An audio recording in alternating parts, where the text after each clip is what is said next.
ఓం నమో వెంకటేశాయ. 2026 అంటే ఈ సంవత్సరము మే 25వ తేదీ నుండి తమిళ సాంప్రదాయం ప్రకారము జూన్ 2వ తేదీ అంటే వచ్చిన 2వ తేదీ మన సాంప్రదాయం ప్రకారము గురు మార్పు గురు పైచి అనేది కనిపిస్తూ ఉంది. మనకు మిథున రాశి నుండి కర్కాటక రాశిలోకి ప్రవేశము మరియు సెప్టెంబర్లో కర్కాటక రాశి నుండి సింహరాశి ప్రవేశం అనేటువంటిది కనిపిస్తూ ఉంది.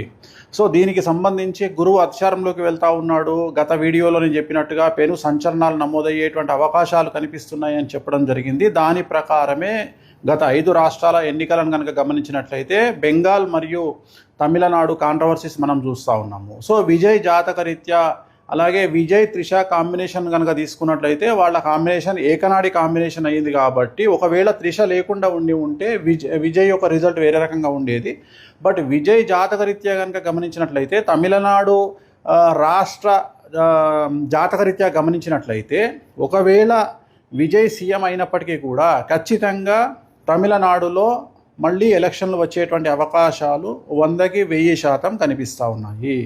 అంటే రాజకీయ ప్రభుత్వ అస్థిరత అనేటువంటిది తమిళనాడు రాష్ట్రంలో ఖచ్చితంగా కనిపిస్తూ ఉంది గురువు మార్పు వల్ల. ఎందుకంటే గురువు మారినటువంటి రాశిని బట్టి తీసుకుంటే, రాష్ట్రం యొక్క రాశిని బట్టి తీసుకుంటే పెను సంచలనాలు ఆ గురువుకు సంబంధించినటువంటి రాష్ట్రాలలో ఏర్పడేటువంటి అవకాశాలు కనిపిస్తూ ఉన్నాయి. దాని కారణం చేత తమిళనాడు రాష్ట్రంలో ఖచ్చితంగా మళ్ళీ తిరిగి ఎలక్షన్లు వచ్చేటువంటి అవకాశం కనిపిస్తూ ఉంది. అది ఇంకొక సంవత్సరం తర్వాత అవ్వచ్చు, లేదా 6 నెలల్లో అవ్వచ్చు, లేదా నెల తర్వాత అవ్వచ్చు. కానీ ఖచ్చితంగా మళ్ళీ ఎన్నికలు తమిళనాడు రాష్ట్రంలో జరిగేటువంటి అవకాశాలు 100కి 1000% కనిపిస్తూ ఉన్నాయి. ఇది ఫస్ట్ ప్రయారిటీ. రెండవది, పశ్చిమ బెంగాల్ రాష్ట్రానికి సంబంధించి ఒకవేళ బీజేపీ ప్రభుత్వం ఏర్పాటు చేసినా కూడా మళ్ళీ ఖచ్చితంగా రాష్ట్రపతి పాలన విధించేటువంటి అవకాశాలు కనిపిస్తూ ఉన్నాయి.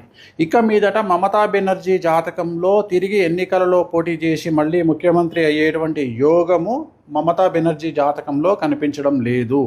కానీ బెంగాల్ జాతకంలో, పశ్చిమ బెంగాల్ జాతకంలో, రాష్ట్ర జాతకంలో ఖచ్చితంగా మళ్ళీ ఈ ఎన్నికల్లో గెలిచినటువంటి పార్టీ అంటే బీజేపీ పార్టీ ప్రభుత్వాన్ని ఏర్పాటు చేసినా కూడా ఖచ్చితంగా రాబోయే సంవత్సరంన్నరలో ఖచ్చితంగా రాష్ట్రపతి పాలన విధించేటువంటి అవకాశాలు కనిపిస్తూ ఉన్నాయి.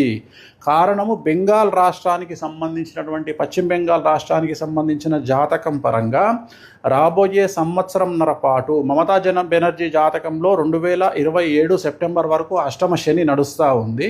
సో ఖచ్చితంగా అలాగే రాష్ట్ర జాతకరీత్యా 2027 సెప్టెంబర్ వరకు అర్ధాష్టమ శని నడుస్తూ ఉంది. కాబట్టి పశ్చిమ బెంగాల్ రాష్ట్రంలో చాలా తీవ్రమైనటువంటి తీవ్రవాద ఉగ్రవాద చర్యలు అలాగే మత కల్లోలాలు జరిగేటువంటి అవకాశాలు కనిపిస్తూ ఉన్నాయి. దాని కారణం చేత కర్ఫ్యూ విధించడము, అలాగే బందులు జరగడము, అలాగే రోడ్ల మీద హింస చెలరేగడము, రాష్ట్రపతి పాలన వరకు సిచ్యువేషన్ వెళ్ళేటువంటి అవకాశాలు ప్రస్ఫుటంగా కనిపిస్తూ ఉన్నాయి. ఇవి 2 రాష్ట్రాలకు సంబంధించి. అలాగే ఇతరత్రా కనుక తీసుకున్నట్లయితే మనకు పూర్తిగా భారతదేశం కనుక తీసుకున్నట్లయితే ఈశాన్య రాష్ట్రాలకు లేదా తూర్పు ఈశాన్య రాష్ట్రాలకు సంబంధించి తీవ్రవాద చర్యలు ఉండేటువంటి అవకాశాలు ఉన్నాయి. అలాగే ఢిల్లీ కేంద్రంగా తీవ్రవాద చర్యలు ఉండేటువంటి అవకాశాలు ఉన్నాయి. ఇవన్నీ కూడా జూన్, జూలై, ఆగస్టు, సెప్టెంబర్ ఈ 4 నెలల్లో సంచలనాలు జరిగేటువంటి అవకాశం ఉంది. అలాగే విమాన ప్రమాదాలు జరిగేటువంటి అవకాశం ఉంది. నేను మాట్లాడేది June, July, August, September 2026 June, July, August, September సమయంలో భారతదేశంలో తూర్పు ఈశాన్య రాష్ట్రాలలో భూకంపం వచ్చేటువంటి అవకాశం ఉంది. తీవ్రవాద చర్యలు జరిగే అవకాశం ఉంది. అలాగే విమాన ప్రమాదాలు జరిగే అవకాశం ఉంది. అలాగే చాలా ఎక్కువగా జనసాంద్రత కలిగినటువంటి ప్రాంతాల్లో తీవ్రవాద చర్యలు జరిగేటువంటి అవకాశాలు కనిపిస్తూ ఉన్నాయి.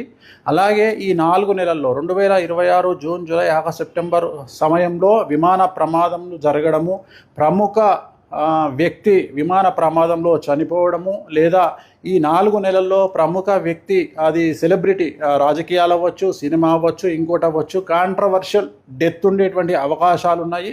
సో ఇవన్నీ కూడా ఈ సందర్భంగా ప్రత్యేకించి జరిగేటువంటి అవకాశాలు ఈ ప్రత్యేకమైనటువంటి జూన్, జూలై, ఆగస్టు, సెప్టెంబర్ 2026 సంవత్సరంలో ఈ 4 నెలల్లో జరిగేటువంటి అవకాశాలు ఉన్నాయి. అలాగే తెలంగాణ రాష్ట్రంలో రాజకీయ సంచలనాలు లేదా తెలంగాణ రాష్ట్రంలో ప్రముఖులు జైలు పాలవ్వడము లాంటి సంఘటనలు కూడా ఈ 4 నెలల్లో గోచరిస్తూ ఉన్నాయి. అలాగే ఈ సంవత్సరం కనుక తీసుకున్నట్లయితే ముఖ్యంగా వ్యక్తిగతమైనటువంటి అంశాల జోలికి వచ్చినట్లయితే నేను ఇంతకు ముందు నుండి సంవత్సరం నుండి చెప్తా ఉన్నా, గురువు అతిచారంలోకి వచ్చినప్పుడు సంచలనాలు ఉంటాయని. సో ADCMSLI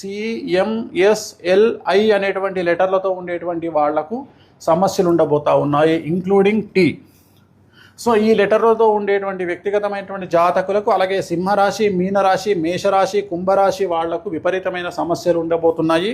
అలాగే విమాన ప్రమాదాలు, తీవ్రవాద చర్యలు, విపత్తులు అనేటువంటివి ఈ సంవత్సరం కనిపిస్తూ ఉన్నాయి. ఈ నెల 25వ తేదీ మే 25, 2026 నుండి దీని ప్రభావం అనేటువంటిది మన దేశం మీద కనిపించే అవకాశం ఉంది. అలాగే ప్రకృతి టోటల్ ప్రపంచాన్ని తీసుకున్నట్లయితే ఒక పెద్ద ప్రముఖ వ్యక్తి, ప్రపంచానికి సంబంధించినటువంటి ప్రముఖ వ్యక్తికి సంబంధించినటువంటి నిష్క్రమణ అంటే డెత్ అనేటువంటిది కనిపిస్తూ ఉంది. అది కాంట్రవర్షియల్ అవ్వచ్చు, నార్మల్ అవ్వచ్చు. సో ఇది ఓవరాల్గా చాలా సంచలనమైన ప్రిడిక్షను. రాబోయే కాలంలో గురువు వల్ల ఈ సమస్యలు రాబోతూ ఉన్నాయి. ఓం నమో వెంకటేశాయ.